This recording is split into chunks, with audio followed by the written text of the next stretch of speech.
Boa noite! Estamos mais uma vez iniciando o nosso Pense com Dias. Pensar com Dias é pensar um pouco além do nível do mar. É pensar o assunto, fazer uma reflexão sobre ele e tirar ensinamentos sobre esse assunto para a nossa vida prática.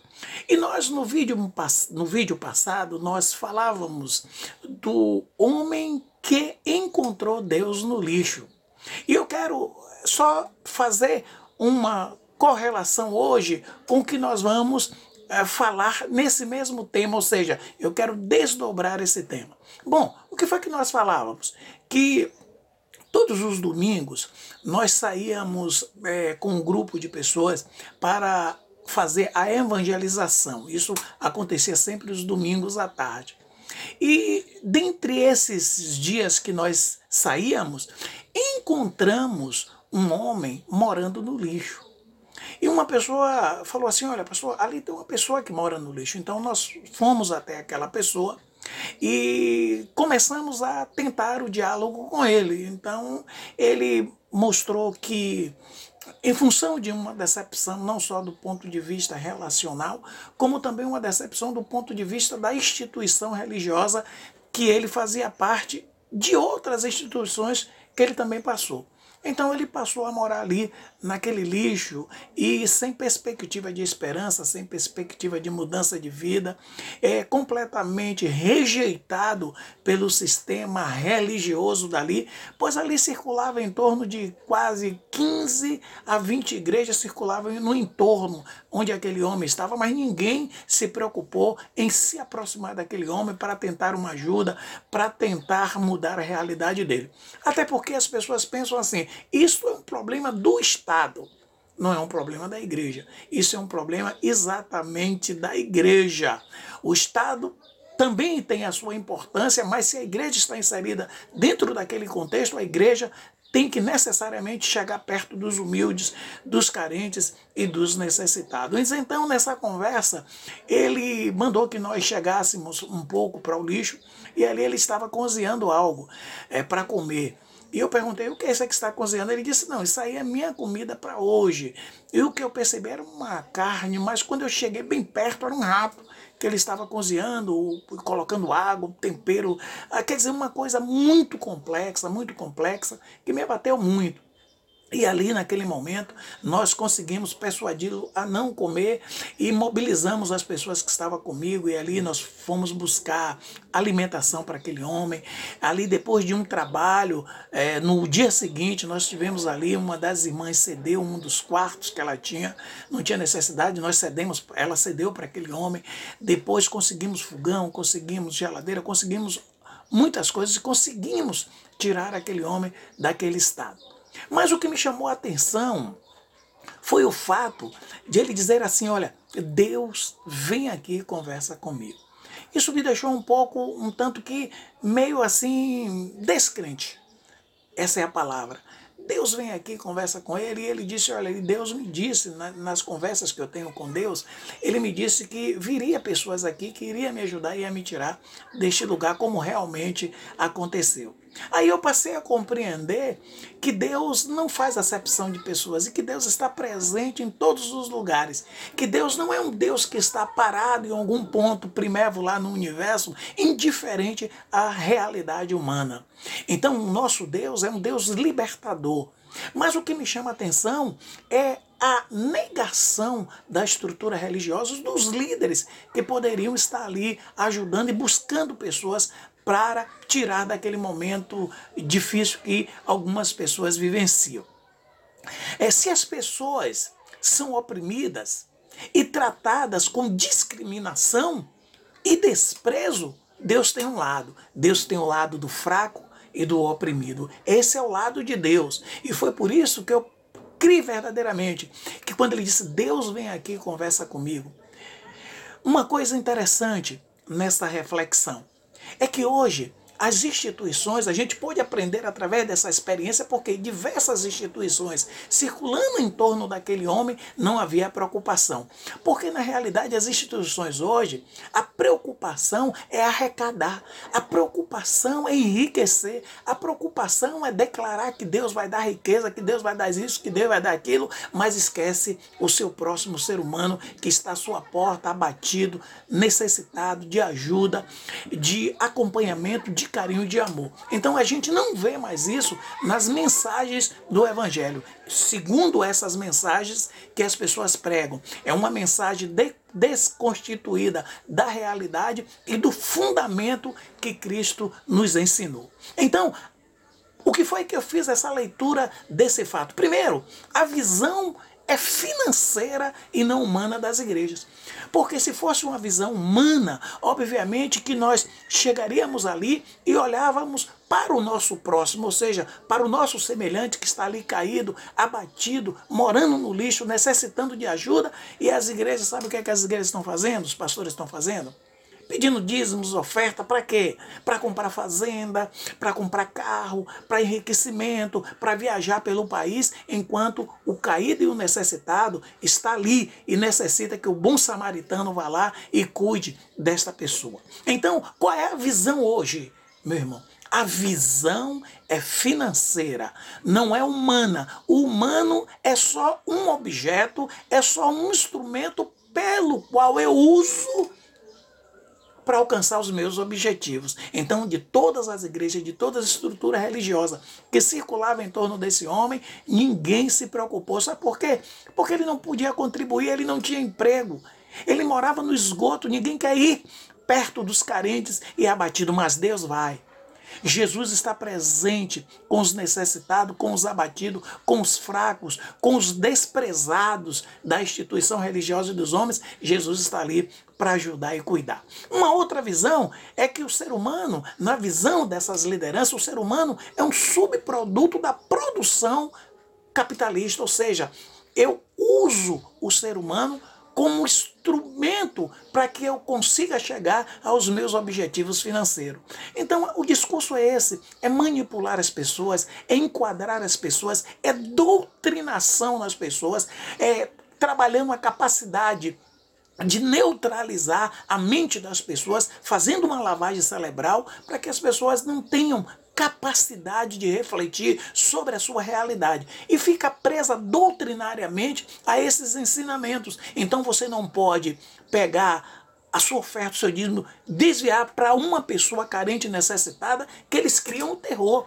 Então eles criam o terror. Não, se você for ajudar alguém que não for ajudar a igreja, você está ajudando o diabo, você está ajudando isso, aquilo. É um discurso diabólico para se beneficiar do evangelho, das pessoas, dos incautos, como forma de trabalhar os seus objetivos financeiros e políticos.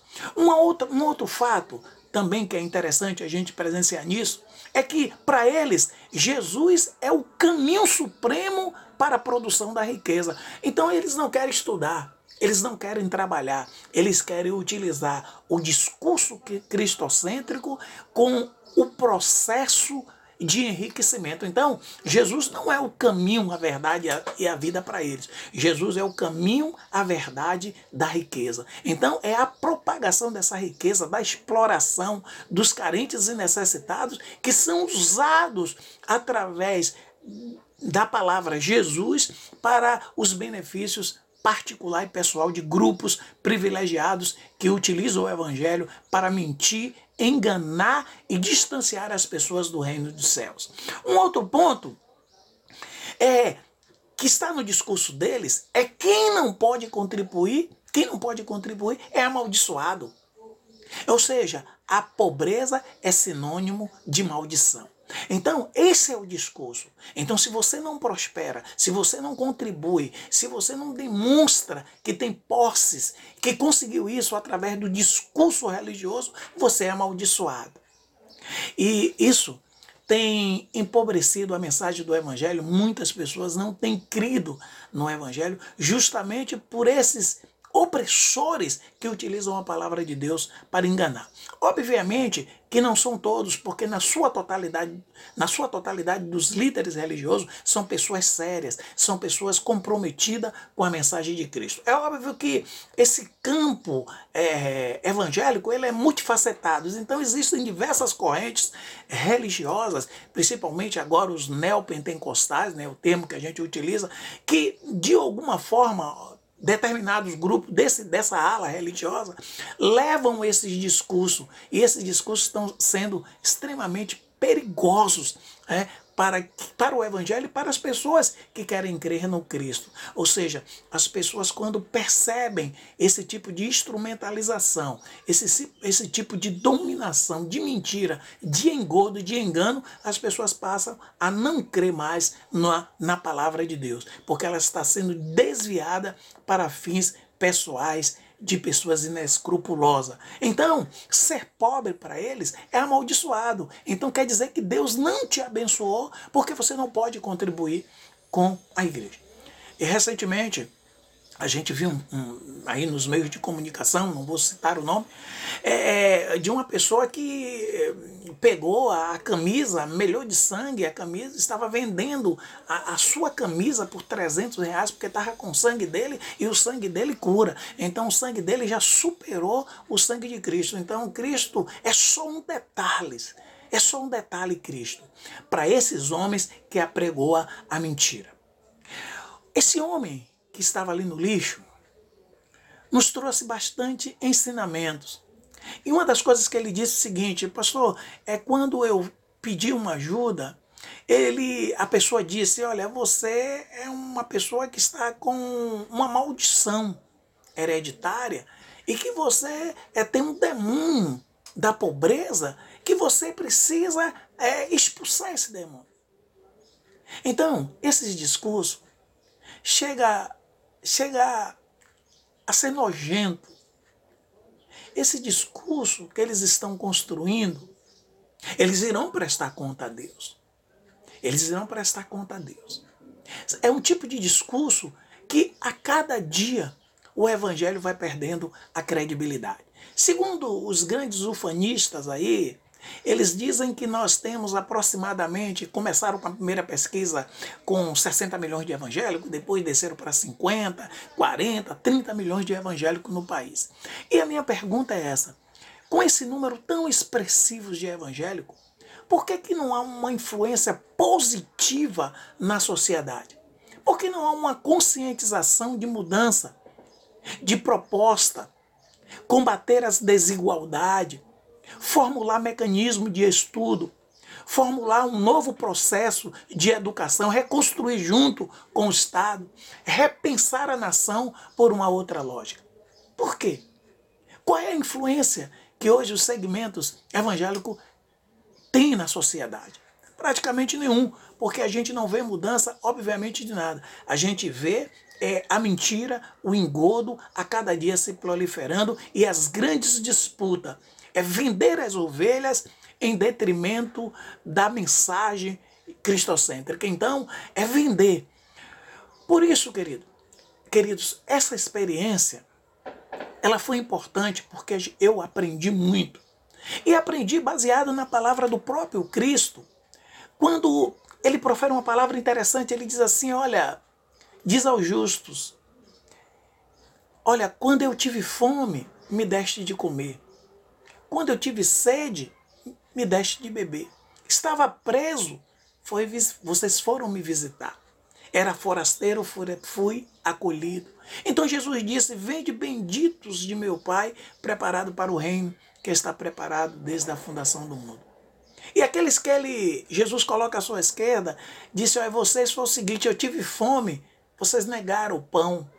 Eu tive sede, vocês negaram a água. Vocês não fizeram nenhum bem. Vocês não produziram nada.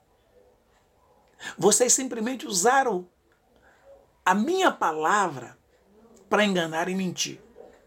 Por isso, quando eu precisei de vocês, vocês não vieram.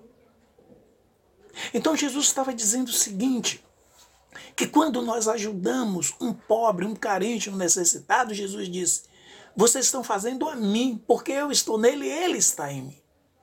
Então, quando olhamos aquele homem naquela situação, nós percebemos que Deus realmente tinha falado com ele e verdadeiramente ele saiu daquele lugar de esgoto e mudou a sua realidade.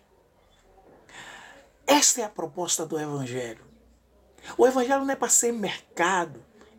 O Evangelho não é uma produção do sistema capitalista.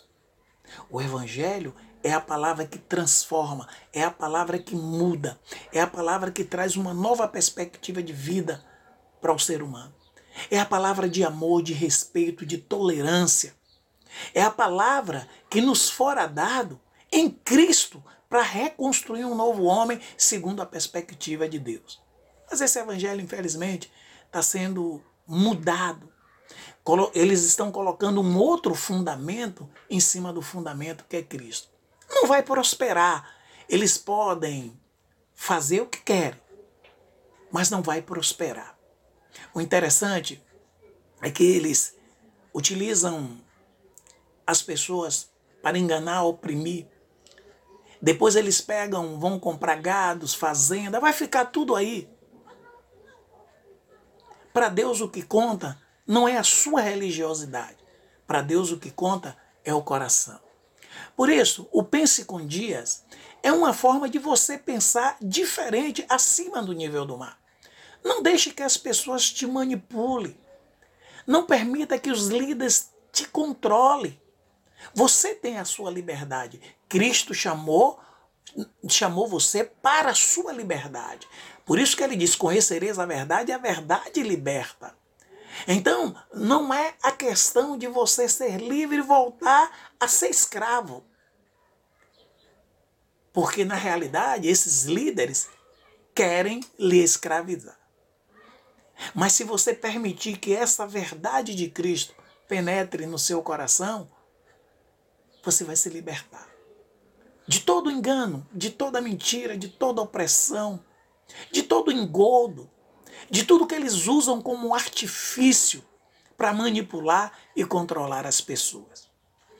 Esse Pense com Dias é a forma que Dias pensa com você para você pensar um pouco acima do nível do mar. Eles não querem que você entenda a palavra. Eles querem conturbar a palavra. Eles querem tirar a palavra do seu sentido de originalidade, para que você fique preso ao engodo e à mentira, para que eles continuem construindo seus impérios através de pessoas que não refletem, através de pessoas que não questionam, através de pessoas que recebem passivamente esses ensinos. Pense com Dias. Dias pensa com você. A realidade aqui não é estabelecer um processo de julgamento com ninguém. Mas os atos e as ações do ser humano têm que ser criticadas. Tem que ser levada para uma avaliação coletiva. O Evangelho de Cristo não mudou. Os homens mudaram, mas o Evangelho não. Então, o Pense com Dias. Você pensando comigo, você vai refletir. Olha, tem líderes que querem controlar com quem a pessoa deve namorar, com quem a pessoa deve casar, o que a pessoa tem que comer, que hora a pessoa tem que dormir. Que isso tudo é um processo manipulativo de controle. Controlando as pessoas, ele tem as pessoas nas suas mãos. Mas Dias está aqui para você pensar com Dias e saber que o Evangelho não é isso. Como pastor, eu não vou jamais aceitar esse tipo de ensinamento, esse tipo de doutrinação que está sendo posta. A questão é, precisamos nos libertar. Para isso precisamos de vozes para levar a conscientização a essas pessoas, para que essas pessoas tenham uma visão diferenciada.